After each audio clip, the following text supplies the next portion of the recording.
몸에 새로운 세포가 만들어지는 거예요. 여기에 한 가지 맹점이 있었어요. 아무거나 먹고 가만히 있으면 건강하지 않은 세포들이 많아졌다는 거예요. 건강한 세포들이 만들어지려면 어떻게 해야 할까요? 저는 새로운 포인트를 여기에 초간단 한의사의 초간단 채널.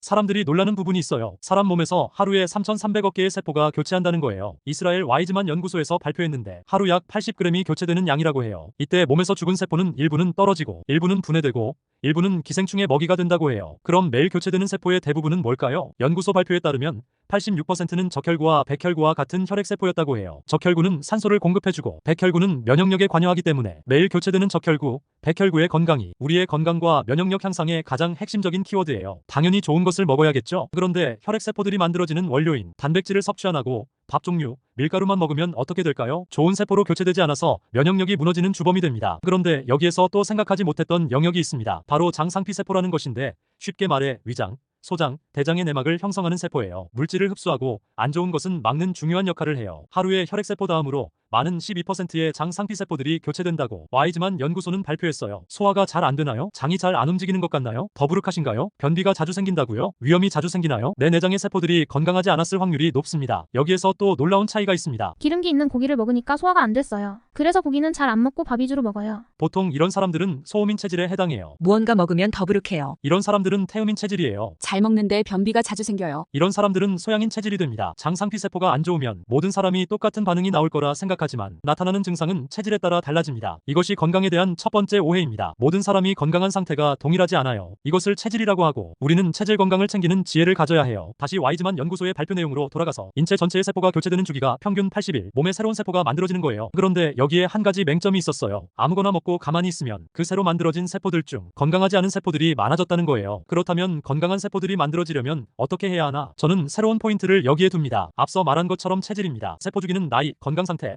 체격, 성별에 따라 얼마든지 바뀐다고 했어요. 즉, 내 체질에 따라서 달라진다는 것이 핵심 포인트라는 것이죠. 어떤 사람은 기름진 고기를 먹으면 설사를 해서 새로운 세포를 만드는데 방해가 됩니다. 어떤 사람은 채소만 먹는데도 새로운 건강한 세포가 만들어져서 감기도 안 걸리고 담배도 많이 피면서도 건강한 세포들을 갖습니다. 이러한 놀라운 차이는 체질에서 생겨납니다. 그래서 태양인, 소양인, 태음인, 소음인을 나누고 그 체질에 맞는 음식을 섭취하는 것은 건강과 내 몸의 면역력에 가장 중요한 핵심 요소라고 할 수 있고 내 건강을 위하여 내 체질을 반드시 찾아야 하는 겁니다. 내 몸에 하루 만에 교체되는 세포들이 있고 하루 만에 교체되는 세포들은 산소 건강과 면역과 관련된 것들이기 때문에 교체되는 세포들은 내가 먹는 것과 밀접한 연관이 생기고 따라서 가장 적합한 음식을 섭취한다면 단 일주일만 해도 내 면역력은 증진될 수 있다는 결론입니다. 먹는 것이 이렇게 중요하고 체질을 아는 것이 이렇게 중요하면 내가 어떤 체질인지 알아야 하겠죠. 다음 영상은 내 체질을 확실하게 찾아줄 수 있는 영상입니다.